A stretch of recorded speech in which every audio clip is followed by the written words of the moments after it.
அஸ்ஸலாமு அலைக்கும். இன்றைக்கி பருப்பு, அப்புறம் ஈரல் பொரியல் அவிச்சு வச்சுக்கிறேன். அதை பொரிக்கிறேன். எனம் காய்பட்டு பாசைக்கு எனம்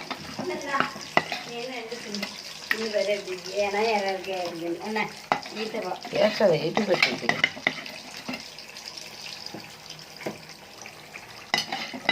கொஞ்சம் ஒட்ட வலிக்கணும் சாந்தி. நான் ஒரு கையால் வச்சுக்கிட்டீங்கன்னா ஏன்னா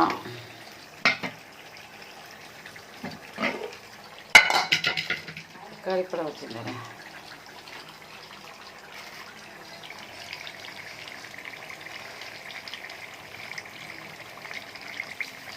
தக்காளி பழத்தை பிசைஞ்சு விட்டேன். கொஞ்சம் வெங்காயம் போடுறேன். மணத்துக்கு நல்லா இருக்கும். இஞ்சியில் போடு மசாலா எல்லாம் உப்புலாம் போட்டு வரட்டின இனம்தான். அதுக்கப்புறம் பைத்தானத்துக்கு பருப்பு வரட்டிட்டேன். பூண்டு, வெங்காயம், தக்காளி, கருவேப்பிலை,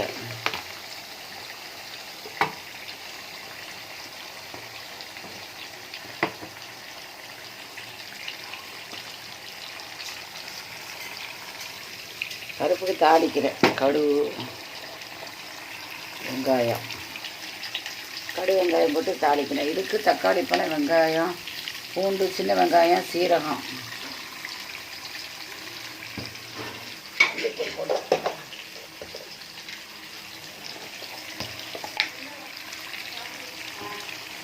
மஞ்சத்தூள் போட்டுட்டு இதெல்லாம் பொரியுது.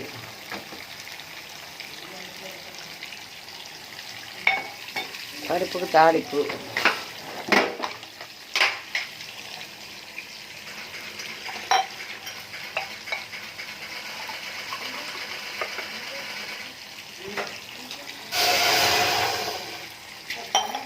பருப்பு பூக்குறி வெஞ்சது. தாளிப்புக்கு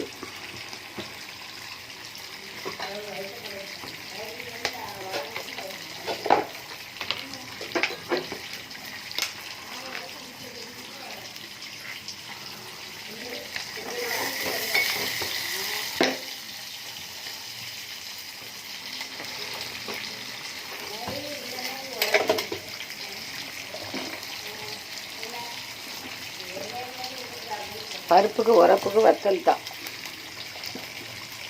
3 வத்தல் போட்டிக்கிறேன். தாளிப்போட போட்டு அதில் போட்டுட்டா சரியாக போயிடும். ஆமாம், கொஞ்சம் அதை சக்கையை வலிச்சு இந்த ஒத்த கையால் வேலை பார்க்குற முக்கிய போடு.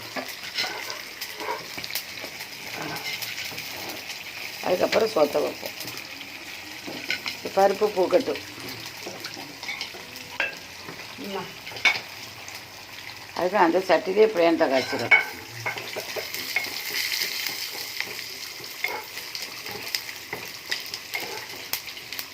அமர்த்தியெல்லாம் போடையில் அப்படி டைரெக்டாகவே பிடிக்கிறேன்.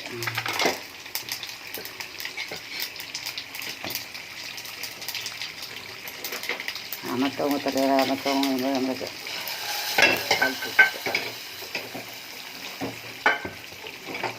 வயிற்றனத்துக்கு தாளித்து ஊற்றிட்டு இப்போ புளியான அந்த சட்டியில் தாளிக்கப்படும்.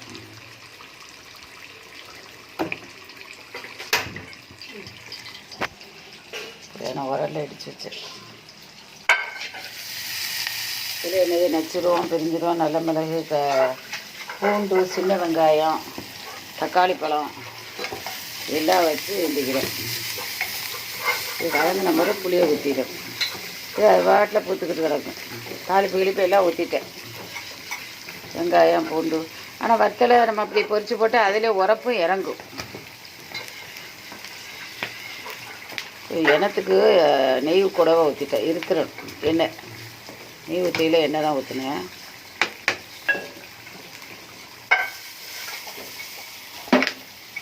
புளியானத்துக்கு உப்பு, தக்காளி பழம் எல்லாம் போட்டு பிசைஞ்சு புளி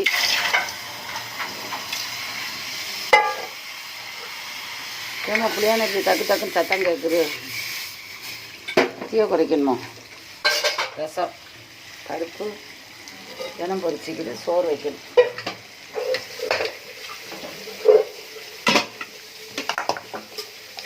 இன்றைக்குள்ள சாப்பாடு பார்த்துட்டு லைக் பண்ணுங்கள், ஷேர் பண்ணுங்கள், சப்ஸ்கிரைப் பண்ணுங்கள். சோறு மட்டும் அடுப்பில் வைக்கணும், சும்மா காலியாகிருக்கும் வச்சுருவேன்.